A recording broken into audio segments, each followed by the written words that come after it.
आज का ये एपिसोड शुरू करने से पहले एक छोटी सी बात। क्या आप भी अपना पॉडकास्ट बनाने की सोच रहे हैं? तो एंकर ट्राई कीजिए। ये पॉडकास्ट बनाने का सबसे आसान तरीका है। नंबर 1, ये फ्री है। नंबर 2, इसमें कई सारे ऐसे टूल्स हैं जो आपको अपने फोन और कंप्यूटर पर रिकॉर्ड और एडिट करने की फैसिलिटी देते हैं। नंबर 3, आप अपने पॉडकास्ट को डिस्ट्रीब्यूट भी कर सकते हैं, जिससे इसे स्पॉटिफाई और दूसरे प्लेटफॉर्म पर सुना जा सके। तो डाउनलोड कीजिए फ्री एंकर ऐप या विजिट कीजिए anchor.fm पर अपना पॉडकास्ट स्टार्ट करने के लिए। ये तो थी एक छोटी सी जानकारी, और अब शुरू करते हैं एपिसोड का सिलसिला। तो आज के एपिसोड में लीजिए सुनिए रविंद्रनाथ टैगोर के लिखे उपन्यास गोरा के 60वें भाग को मेरी यानी समीर गोस्वामी की आवाज में। सुचरिता निश्चय जानती थी कि गोरा आज आवेगा। सवेरे से ही उसका कलेजा धड़क रहा था। सुचरिता के मन में गोरा के आगमन की प्रत्याशा के आनंद के साथ कुछ भय भी मिला हुआ था। गोरा उसे जिस ओर खींच रहा था और बालपन से उसका जीवन वृक्ष अपनी जड़ से डाल पात लेकर जिस ओर फैल रहा था, इन दोनों के बीच पड़कर वो घबरा रही थी। मैं अपना पैर किस ओर बढ़ाऊं, ये उसकी समझ में न आता था। कल जब मौसी के घर में गोरा ने ठाकुर जी को प्रणाम किया, तब सुचरिता के मन में ये बात बेतरह खटकी। गोरा ने प्रणाम तो किया ही है, क्या उसका विश्वास भी ऐसा ही है, या उसने ऊपर के मन से प्रणाम किया है? इस बात को बार बार सोचकर वो किसी तरह अपने मन को शांत न कर सकी। गोरा के आचरण में जब कभी उसे ऐसा कुछ दिखता जिसके साथ उसके अपने धर्म विश्वास का मूलगत विरोध हो, तब सुचरिता का मन आशंका से कांप उठता। ये किस झगड़े में विधाता उसे डाल रहे हैं? नए मत की अभिमानिनी सुचरिता के सामने अच्छा उदाहरण रखने के लिए हरिमोहनी आज भी गोरा को अपने पूजा घर में ले गईं, और आज भी गोरा ने देवता को प्रणाम किया। सुचरिता के कमरे में गोरा ने ज्यों ही पैर रखा, त्यों ही सुचरिता ने पूछा, क्या आप इस मूर्ति की भक्ति करते हैं? गोरा ने एक अस्वाभाविक बल के साथ कहा, हां, भक्ति करता हूं। ये सुनकर सुचरिता सिर नवाकर चुप हो रही। उनकी इस नम्र नीरव वेदना से गोरा के मन में कुछ चोट लगी। वो झट बोल उठा, देखो, मैं तुमसे सच कहता हूं, मैं ठाकुर जी की भक्ति करता हूं या नहीं, ये ठीक ठीक नहीं कह सकता, किंतु मैं अपनी देशभक्ति की भक्ति करता हूं। इतने दिनों से समस्त देश की पूजा जहां पहुंचती है, वही स्थान मेरे लिए पूज्य है। क्रस्तान पादरी की भांति वहां किसी तरह विष दृष्टि नहीं डाल सकता। सुचरिता मन ही मन कुछ सोचती हुई गोरा के मुंह की ओर देखती रही। गोरा ने कहा, मेरी बात को ठीक ठीक समझना तुम्हारे लिए बड़ा कठिन है, ये मैं जानता हूं, क्योंकि लगातार इतने दिनों तक एक संप्रदाय के भीतर होने से इन सब विषयों पर सहज दृष्टिपात करने की तुम्हारी शक्ति चली गई है। जब तुम अपनी मौसी के घर में ठाकुर जी को देखती हो, तब तुम केवल पत्थर को ही देखती हो, लेकिन मैं तुम्हारी मौसी के भक्तिपूर्ण हृदय को ही देखता हूं। उसे देखकर क्या मैं कभी क्रोध कर सकता हूं या अपमान कर सकता हूं? क्या तुम समझती हो कि ये हृदय का देवता पत्थर का देवता है? सुचरिता ने कहा, श्रद्धा करना ही क्या काफी है? किसमें श्रद्धा, ये क्या बिल्कुल नहीं सोचना चाहिए? गोरा ने कुछ उत्तेजित होकर कहा, मतलब ये कि तुम समझती हो एक सीमाबद्ध पदार्थ को ईश्वर कहकर पूजा करना भ्रम है, लेकिन सीमा का निर्णय क्या देशकाल की ओर से ही करना होगा? सोचो कि ईश्वर के बारे में शास्त्र का कोई वाक्य याद करने से तुम्हारे मन में श्रद्धा जागती है, तब जिस पन्ने पर यह वाक्य लिखा है उसी को नाप कर और उसके अक्षर गिनकर ही क्या तुम उस वाक्य का महत्व स्थिर करोगी? भाव की असीमता तो विस्तार की असीमता से कहीं बड़ी चीज है। चंद्र, सूर्य और तारों भरे अनंत आकाश की अपेक्षा ये छोटी सी मूर्ति ही तुम्हारी मौसी के लिए वास्तव में असीम है। तुम परिमाण में असीम को ही असीम मानती हो, इसीलिए तुम्हें आंख बंद करके असीम की बात सोचनी होती है। उससे कोई फल मिलता है कि नहीं, मैं नहीं जानता, लेकिन हृदय के असीम को आंखें खोलकर छोटी सी चीज में भी पाया जा सकता है। यदि ना पाया जा सकता तो संसार के सब सुख नष्ट हो जाने पर भी तुम्हारी मौसी उस एक मूर्ति को ऐसे जकड़कर थामे हुए कैसे रह सकती? हृदय का इतना बड़ा सूनापन क्या खेल ही खेल में एक पत्थर के टुकड़े से भर दिया जा सकता? बिना भाव की असीमता के मानव हृदय का रिक्त भरा ही नहीं जा सकता। इन सब सूक्ष्म तर्कों का उत्तर देना सुचरिता के बस की बात नहीं थी, लेकिन इन्हें सत्य मान लेना भी उसके लिए बिल्कुल असंभव था। इसलिए एक भाषाहीन निरूपाय वेदना मन को कचोटती रह जाती। विरोधी पक्ष से तर्क करते समय गोरा के मन में कभी भी जरा सी भी दया का संचार नहीं होता, बल्कि ऐसे मौकों पर उसके मन में किसी शिकारी जंतु सी कठोर हिंसा जाग उठती। लेकिन सुचरिता की निरुत्तर हार से आज उसका मन न जाने क्यों व्यथित होने लगा। उसने अपने स्वर को भरसक कोमल करते हुए कहा, तुम लोगों के धर्म मत के विरुद्ध में कुछ नहीं कहना चाहता। मेरी बात केवल इतनी है कि तुम जिसे मूर्ति कहकर निंदा कर रही हो, वो मूर्ति क्या है, ये केवल आंखों से देखकर जाना ही नहीं जा सकता। जिससे जिसके मन को शांति मिली है, जिसका हृदय तृप्त हुआ है, जिसके जीवन को सहारा मिला है, वही जानता है कि वो मूर्ति मृण्मय है कि चिन्मय, ससीम है कि असीम। मैं तुमसे कहता हूं, हमारे देश का कोई भी भक्त ससीम की पूजा नहीं करता। सीमा में ही सीमा को भुला देना, यही तो उनकी भक्ति का आनंद है। सुचरिता ने कहा, लेकिन सभी तो भक्त नहीं होते। गोरा ने कहा, जो भक्त नहीं होते उनके किसी की भी पूजा करने से किसी का क्या आता जाता है। ब्राह्म समाज में भी जिनमें भक्ति नहीं है, वे क्या करते हैं? उनकी सारी पूजा किसी अतल शून्य में जा गिरती है। नहीं, बल्कि वो तो शून्यता से भी अधिक भयानक है, क्योंकि दलबंदी ही उनका देवता है और अहंकार उनका पुरोहित। इस रक्त पिपासु देवता की पूजा क्या तुम लोगों के समाज में कभी नहीं होती? इस बात का कोई उत्तर न देकर सुचरिता ने गोरा से पूछा, धर्म के बारे में आप ये जो कुछ कह रहे हैं, वो क्या अपनी जानकारी से ही कह रहे हैं? गोरा ने कुछ मुस्कुराकर कहा, यानी तुम ये जानना चाहती हो कि मैंने कभी ईश्वर को चाहा है या नहीं? नहीं, मेरा मन उधर नहीं गया। सुचरिता के लिए ये बात कोई खुश होने की नहीं थी, लेकिन फिर भी उसे मानो तसल्ली मिली। इस मामले में अधिकारपूर्वक कुछ कहने की स्थिति गोरा की नहीं है, इससे उसे एक प्रकार की निश्चिंतता ही हुई।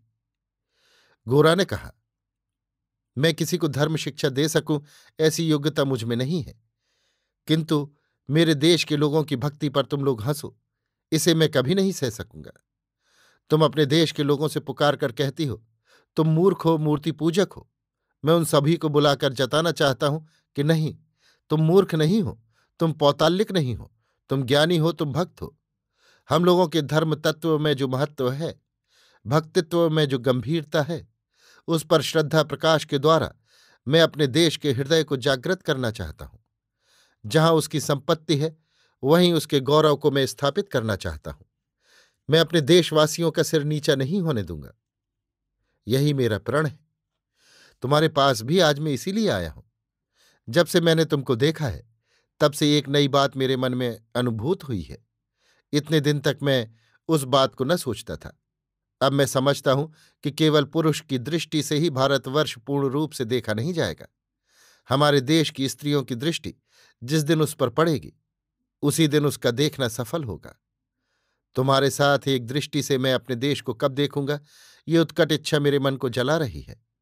अपने भारतवर्ष के लिए हम अकेले मरने को तैयार हैं, किंतु बिना तुम्हारी सहायता के उसका अंधकार पूरे तौर से दूर न हो सकेगा। अगर तुम उससे दूर रहोगी तो भारतवर्ष की सेवा जैसी चाहिए न होगी। हाय, कहाँ वो भारतवर्ष, कहाँ कितनी दूर पर ये सुचरिता थी। कहाँ से भारतवर्ष का साधक आ पड़ा, ये भाव में भूला हुआ साधक। सबको हटाकर क्यों इसी के पास आ खड़ा हुआ, सबको छोड़कर क्यों उसने इसी को पुकारा। कोई संदेह न किया, कोई बाधा न मानी। कहा, तुम्हारे न रहने से काम न चलेगा, मैं तुमको लेने ही के लिए आया हूं। तुम्हारे दूर रहने से यज्ञ पूरा न होगा। सुचरिता की आंखों से आंसुओं की धारा बह चली। क्यों बह चली, ये वो समझ न सकी। गोरा ने सुचरिता के मुंह की ओर देखा। उस दृष्टि के सामने सुचरिता ने अपनी आंसू भरी आंखें नीचे न की। ओस कण से भरे हुए कमल पुष्प की भांति वे आंखें आत्मविस्मृत भाव में गोरा के मुंह की ओर विकसित हो रहीं। सुचरिता की उन संकोच विहीन, संशय विहीन, आंसू धुली आंखों के सामने गोरा की समस्त प्रकृति वैसे ही कांपने लगी जैसे भूकंप में संगमरमर का महल कांपने लगता है। गोरा पूरा जोर लगाकर अपने को संभालने के लिए फिरकर खिड़की से बाहर देखने लगा। तब संध्या हो गई थी। गली की रेखा संकीर्ण होती हुई जहां सड़क से मिलती थी, वहां खुले आकाश में काले पत्थर जैसे अंधकार के ऊपर तारे दिखने लगे थे। आकाश का वो टुकड़ा और वे कुछ एक तारे गोरा के मन को आज न जाने कहाँ खींच ले गए। संसार के सभी दावों से, इस अभ्यस्त दुनिया के प्रतिदिन के कामकाज से कितनी दूर, ये थोड़ा सा आकाश और ये कुछ एक तारे संपूर्ण निर्लिप्त होकर न जाने कितने साम्राज्यों के उत्थान पतन, न जाने कितने युग युगांत के कितने प्रयासों और कितनी प्रार्थनाओं का अतिक्रमण करते आए हैं। फिर भी जब किसी अतल गहराई के बीच से एक हृदय एक दूसरे हृदय को पुकारता है, तब विश्व के एकांत में वो नीरव व्याकुलता मानो सुदूर आकाश और उन तारों को स्पंदित कर देती है। क्षण भर के लिए गोरा की आंखों के सामने कामकाजी कलकत्ता की सड़कों पर गाड़ी घोड़ों और राह चलने वालों की चहल पहल छाया चित्र सी अबास्त हो गई। शहर का कोलाहल मानो उस तक पहुंच ही न सका। उसने अपने हृदय में झांक कर देखा, वहां भी उसी आकाश जैसा निस्तब्ध निभृत अंधकार था, जिसके भीतर से दो सरल करुण जल भरी आंखें अनादिकाल से अपलक अनंतकाल की ओर ताक रही थीं। हरिमोहिनी का कंठ स्वर सुन गोरा चौंक पड़ा और मुंह फिराकर घर की ओर देखने लगा। हरिमोहिनी ने कहा, बेटा कुछ मुंह मीठा करके जाना। गोरा झट बोल उठा, आज नहीं, मुझे माफ कीजिए, मैं अभी जाता हूं। ये कहकर गोरा और किसी बात की अपेक्षा न करके बड़ी तेजी से चला गया। हरिमोहिनी ने विस्मित होकर सुचरिता की ओर देखा। सुचरिता भी कमरे से चली गई।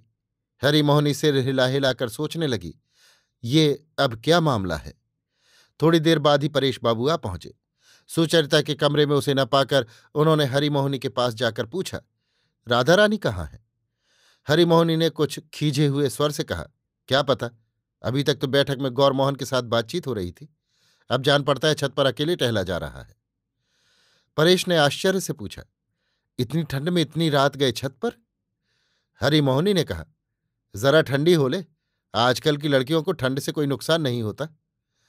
हरिमोहिनी का मन खराब था, इसीलिए उन्होंने क्रोध के कारण सुचरिता को खाने भी नहीं बुलाया। उधर सुचरिता को भी समय का ज्ञान न था। सहसा परेश बाबू को स्वयं छत पर आते देख सुचरिता अत्यंत लज्जित हो उठी। बोली, बाबा चलो नीचे चलो, तुम्हें ठंड लग जाएगी। कमरे में आकर दिए के प्रकाश में परेश बाबू का उद्विग्न चेहरा देखकर सुचरिता के मन को धक्का लगा। इतने दिनों से जो उस पितृहीन के पिता थे, आज सुचरिता बचपन से बने हुए सब बंधन तोड़कर उनसे दूर खींची जा रही थी। इसके लिए वो अपने को किसी तरह क्षमा नहीं कर सकती थी। परेश के क्लांत भाव से कुर्सी पर बैठ जाने पर सुचरिता अपने बेबस आंसू छिपाने के लिए उनकी कुर्सी के पीछे खड़े होकर धीरे धीरे उनके पके बालों में उंगलियां फेरने लगी। परेश बाबू ने कहा, विनय ने दीक्षा ग्रहण करने से इनकार कर दिया है। सुचरिता कुछ न बोली। परेश ने कहा, विनय के दीक्षा लेने के प्रस्ताव पर मुझे पूरा संदेह था, इसी से मैं उसके अस्वीकार करने से कुछ विशेष शुभ नहीं हुआ, किंतु ललिता के बात के ढंग से मालूम हुआ है कि दीक्षा न लेने पर भी विनय के साथ ब्याह करने में उसे कोई बाधा नहीं दिखाई देती। सुचरिता हठात खूब जोर से बोल उठी, नहीं, कभी नहीं होगा। परेश बाबू ने अचंभे के साथ पूछा, क्या नहीं होगा? सुचरिता, विनय के ब्राह्मण होने से ब्याह कैसे होगा? परेश, हिंदू मत से? सुचरिता ने सिर हिलाकर कहा, नहीं नहीं, आजकल ये क्या बातें हो रही हैं, ऐसी बात मन में आने देना भी उचित नहीं। क्या अंत में शालिग्राम पूछकर ललिता का ब्याह होगा? ये मैं किसी तरह होने न दूंगी। गोरा ने सुचरिता के मन को अपनी ओर खींच लिया है, कोई ये न कहे, इसलिए आज वो हिंदू मत से विवाह की बात पर एक अस्वाभाविक आक्षेप प्रकट कर रही है। इस आक्षेप के भीतर की असल बात यही है जिससे परेश बाबू समझें कि सुचरिता उनको छोड़कर ही नहीं जाएगी। वो अब भी उनके समाज का, उनके मत का, उनके उपदेश का उल्लंघन न करेगी। वो उनके शिक्षा रूपी बंधन को किसी तरह तोड़ न सकेगी। परेश ने कहा, विवाह के समय शालिग्राम को साक्षी में न रखने को विनय राजी हो गया है, इसमें तुम क्या कहती हो? सुचरिता कुछ सोचकर बोली, तो हमारे समाज से ललिता को निकल जाना पड़ेगा। परेश, इसके विषय में मुझे बहुत चिंता करनी पड़ी है। किसी मनुष्य के साथ जब समाज का विरोध हो तब दो बातें सोचनी पड़ती हैं। दोनों दलों में न्याय किस ओर है, दोनों दलों में प्रबल कौन है? समाज की प्रबलता में तो संदेह ही नहीं हो सकता। अतएव विद्रोही को दुख झेलना पड़ेगा। ललिता बार बार मुझसे कहती है कि मैं केवल दुख सहन करने को ही तैयार नहीं हूं, वरन इसमें आनंद का अनुभव भी कर रही हूं। यदि ये बात सत्य हो और इसमें कोई अन्याय न पाया जाए तो मैं उसे क्यों रोकूं? सुचरिता: पिताजी, ये कैसे होगा? परेश: मैं जानता हूं कि इसमें कोई संकट अवश्य उपस्थित होगा, किंतु ललिता के साथ विनय के ब्याह में जब कोई दोष नहीं, वरन ब्याह होना ही उचित है, तब यदि समाज में विग्रह उपस्थित हो तो उस विग्रह को हम विग्रह नहीं मानेंगे। मनुष्य को समाज के दबाव में पड़कर कर्तव्य से संकुचित हो रहना ठीक नहीं। मनुष्य का कर्तव्य सोचकर समाज को ही अपनी स्थिति सुधारनी चाहिए। इस कारण जो लोग दुख स्वीकार करने को राजी हैं, मैं उनकी निंदा नहीं कर सकता। सुचरिता ने कहा, इसमें तो सबसे बढ़कर आप ही को दुख स्वीकार करना होगा। परेश ने कहा, यह बात सोचने की नहीं है। सुचरिता ने पूछा, तो क्या आपने सम्मति दे दी है? परेश ने कहा, नहीं, अभी तो नहीं दी है, किंतु देनी ही होगी। ललिता जिस मार्ग में जा रही है उस मार्ग में मुझे छोड़ कौन उसे आशीर्वाद देगा, और ईश्वर को छोड़ कौन उसका सहायक होगा? परेश बाबू जब चले गए तब सुचरिता स्थिर होकर बैठी रही। वो जानती थी कि परेश बाबू ललिता को हृदय से कितना प्यार करते हैं। वो ललिता नियत मार्ग को छोड़कर एक अपरिचित मार्ग से चलने को तैयार हो गई है। इससे उनका मन कितना व्याकुल हो रहा है, ये समझने में उसको कुछ कठिनाई न रही। फिर भी इस उम्र में वो इतने बड़े विप्लव में सहायता करने जा रहे हैं, और इस पर कितने कम विक्षुब्ध हैं। अपना बल वो कभी नहीं प्रकट करते, किंतु उनके भीतर कितना बड़ा बल अनायास ही अपने को छिपाए हुए बैठा है। पहले होता तो परेश की प्रकृति का ये परिचय सुचरिता को विचित्र न जान पड़ता, क्योंकि वो परेश बाबू को बचपन से ही तो देखती आई है। लेकिन आज ही थोड़ी देर पहले ही तो उसके समूचे अंतःकरण ने गोरा का आघात सहा था। इसलिए इन दोनों के स्वभाव की संपूर्ण भिन्नता का मन ही मन तीखा अनुभव किए बिना वो न रह सकी।